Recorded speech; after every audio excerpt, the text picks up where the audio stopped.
Are you stressed and reaching for treats? We always find ways to cope with stress, but how we cope with it is not always beneficial. Kate Solovieva, a coach from Precision Nutrition and one that I really admire, in one of her recent posts wrote, I am stressed. It's a very common presenting problem right now. It's the season and all that. And this is where it's super helpful to get specific first before we go in guns blazing, problem solving, troubleshooting, at the vague, evil stress. Are you stressed? Or are you tired? Or are you sleep deprived? Or are you overworked? Or are you under supported? Or are you sick with cold number 4 that kids brought home? Or are you stretched thin with 13 holiday gathering obligations that filled your December calendar to the brim? Or are you worried about the financial burden of having to buy a scented candle for every neighbor you have ever had? Which one is it?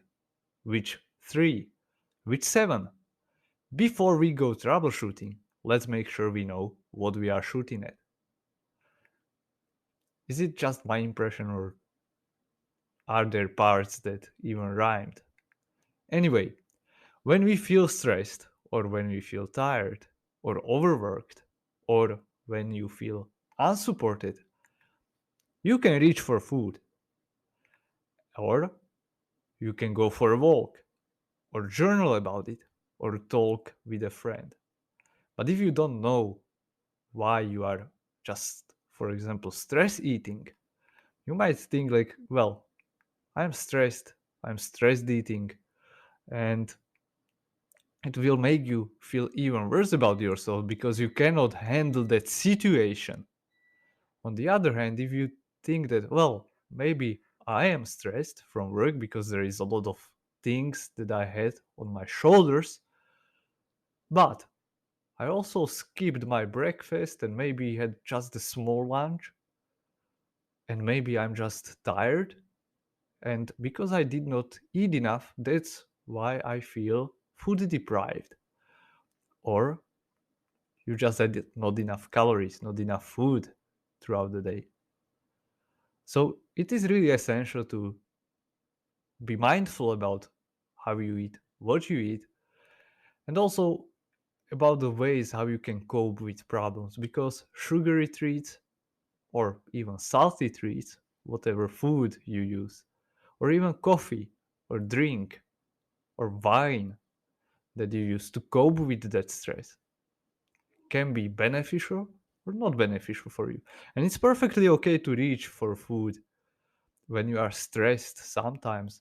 But for example, if you are someone who is battling with or struggling with being overweight or underweight, even, and you use food as a coping mechanism, and it's your pattern that you repeat over and over again, in that case, it might be beneficial for you to think about like, how else can I cope with the stress in a way that will improve my health, energy, and performance, whatever your goal is.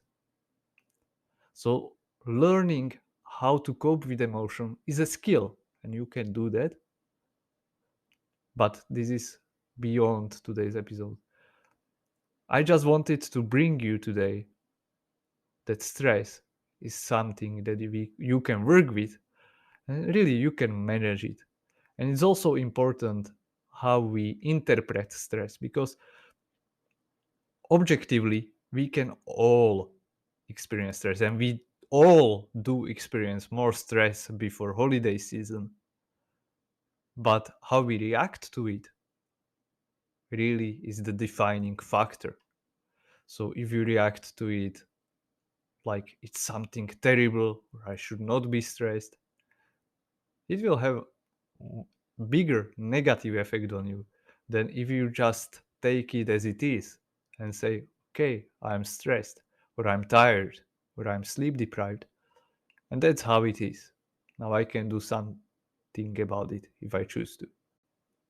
That's all from me for you today.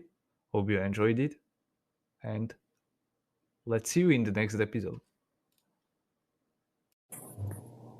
I hope that you enjoyed this episode, and before you leave, it would be awesome if you could leave rating and a review on the platform or an application that you use for listening. It will help me greatly to bring new guests and discuss topics you are interested in.